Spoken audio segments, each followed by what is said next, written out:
نحمده ونستعينه ونستغفره ونؤمن به ونتوكل عليه ونعوذ بالله من شرور أنفسنا ومن سيئات أعمالنا من يهده الله فلا مضل له ومن يضلله فلا هادي له وأشهد أن لا إله إلا الله وحده لا شريك له وأشهد أن محمدا عبده ورسوله أرسله بالحق بشيرا ونذيرا وداعيا إلى الله بإذنه وسراجا منيرا أما بعد فقد قال الله تبارك وتعالى في كلامه المجيد وفرقانه الحميد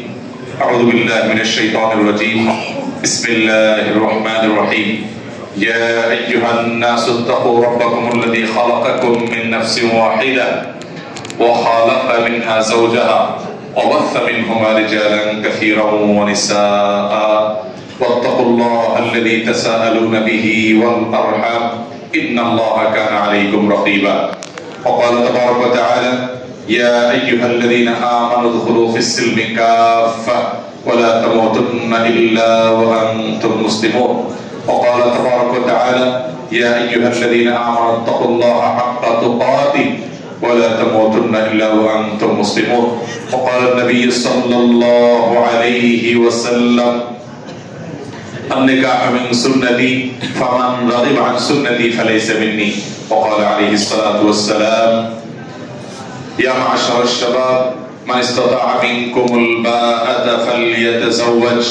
ومن لم يستطع فعليه بالصوم فإنه له وجاء وقال عليه الصلاة والسلام تزوجوا الودود الولود فإني مكافر بكم الأمم بارك الله لي ولكم في القرآن العظيم ونفعني وإياكم بالآيات والذكر الحكيم ونستغفر الله لي ولكم ولسائر المسلمين فاستغفروه إنه هو الغفور الرحيم আল্লাহ তাআলা লাখ কোটি শুকর যে আলহামদুলিল্লাহ আজকে একটি আমরা যৌতুক মুক্ত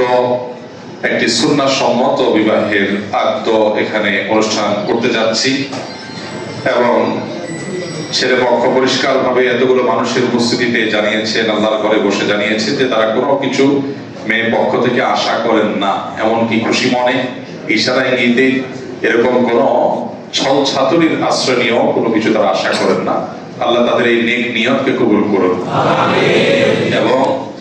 এই নবদম্পতির জন্য আমরা যে আকদ এখন সম্পূর্ণ করতে যাচ্ছি আল্লাহ রাব্বুল আলামিন এই আকদে এই জীবনে তাদেরকে বরকত দিয়ে পরিপূর্ণ করে দিন আমিন বিবাহকে কেন্দ্র করে অতিরিক্ত মহরের বোঝা চাপিয়ে দেওয়া পাত্রের উপরে এটা যেমন একটি নব্য জুলুম আর পুরাতন জুলুম হলো মেয়ে পক্ষের উপরে জুলুম করে বিভিন্ন রকমের যৌতুক ফার্নিচার বিভিন্ন আসবাবপত্র আদায় করা এবং আরেকটা বড় জুলুম আমাদের সমাজে আজকাল হয় সেটা হলো ছেলে পক্ষে শত শত মানুষ গিয়ে মেয়ে পক্ষের কাছ থেকে খাবার আদায় করা যেটাকে আমরা বরযাত্রী নাম দিয়েছি সেটা আদতে বরযাত্রী এই বরযাত্রীর যে প্রচলন আমাদের সমাজে এটা বন্ধ হওয়া উচিত বিবাহ একটা ইবাদত এটা একটা আমল এই আমল এবং ইবাদত হতে হবে নবীজির পদ্ধতি অনুযায়ী মনগড়া পদ্ধতি অনুযায়ী না সমাজে কি চলছে সেটা না কোরআন হাদিসে কি আছে সেটা কোরআন এবং হাদিসের দিকে তাকালে আমরা দেখি বিবাহ উপলক্ষে একটি মাত্র খাবারের নির্দেশনা রয়েছে সেটি হলো ওয়ালিমা আর সেটা করবে ছেলে পক্ষ তো আলহামদুলিল্লাহ এক্ষেত্রেও আজকে আমরা যে দম্পতির বিবাহ আকদ করতে যাচ্ছি তারা এটার জন্য বদ্ধপরিকর আল্লাহ তাআলা তাদের রুটি রুজিতে ঈমান আমলে সবকিছুতে বরকত দিয়ে পরিপূর্ণ করে দিন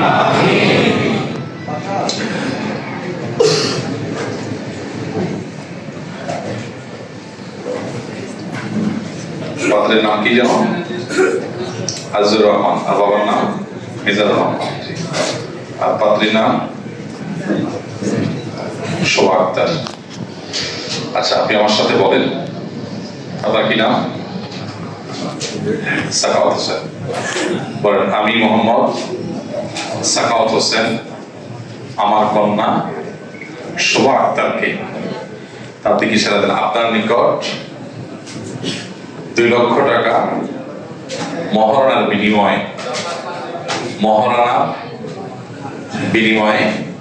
বিবাহের প্রস্তাব করলাম আপনি বলেন আলহামদুলিল্লাহ আমি কবুল করলাম আলহামদুলিল্লাহ কবুল করলাম আরেকবার আলহামদুলিল্লাহ আমি কবুল করলাম মাশাআল্লাহ, সাক্ষী শুনছেন? আপনি তো ভিডিও করার তালে আছেন, সাক্ষী নাম কারা? সাক্ষী হইতে হবে তো এই কবুল করছে, প্রস্তাব দিয়েছে যে কবুল হয়েছে, শুনতে হবে। আপনি শুনেন নাই, আপনি তো কাবিন নামে লিখবেন হ্যাঁ আমি সাক্ষী ছিলাম, আসলে আপনি সাক্ষী ছিলেন, আপনি ভিডিও করছেন, তো যাই হোক রাগ করবেন না। তো সাক্ষ্য দেওয়া এটা কিন্তু আমার না, যেটা ছেলে খেলা না, আপনাকে শুনতে হবে, মনোযোগ দিতে হবে। আপনি দেখেন নাই যে বলছেন আমি সাক্ষী ছিলাম, এটা মিথ্যা সাক্ষ্য হইতে হবে, এটা হওয়া উচিত না। মাশাআল্লাহ, আমরা নবদম্পতির জন্য একটু দোয়া করব, মাসনুন দোয়া। সবাই সুন্নাহ সম্মত দোয়াটা মুখস্থ করে ফেলবো, পাঠ করি আমরা। বারাকাল্লাহু লাকুমা ওয়া বারাকা আলাইকুমা ওয়া জামাআ বাইনাকুমা ফি খাইর।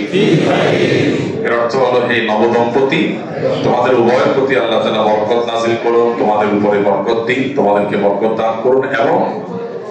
তোমাদের উভয়কে, এই নবদম্পতিকে আল্লাহ তাআলা কল্যাণ এবং ভালো কাজে তোমাদের মধ্যে সম্প্রীতি, ভালোবাসা, সৌহার্দ্য সৃষ্টি করে দিন। আমরা নবদম্পতির উদ্দেশ্যে নিবেদন করলাম, আল্লাহ তাআলা তাদেরকে সুখে শান্তিতে রাখুন, ঈমান এবং আমলের সাথে রাখুন, অনাগত ভবিষ্যৎ প্রজন্মকে আল্লাহ তাআলা দিনদার মুত্তাকিদের ইমাম হিসেবে তৌফিক দান করুন। জাযাকাল্লাহ খাইর, জাযাকাল্লাহ খাইর। খেজুর টেজুর আছে কিছু? প্যাকেট সিস্টেম খুব ভালো, মাশাআল্লাহ মাশাআল্লাহ। এক কার্টন করে খেজুর দিচ্ছেন, প্যাকেট বলছেন তো, যাই হোক মানে প্যাকেটে আছে আলহামদুলিল্লাহ। তো প্যাকেট এখন দিবে কিভাবে? কারণ ভাই কিভাবে রিসিভ করবেন? জি, দুঃখ করে নিয়ে যাবে মানুষের বলে সব সব মানুষ বেঁচে যাবে। এটা জানতো দু একজন টোল করে যায়, একটু আর ভাই চলে যাবে ভাই, দু তিনজন যুবক একটু আমার সাথে যান, ভুল কিছু না বললে ওর কথা মানাতে কোনো অকল্যাণ নাই, ঠিক আছে?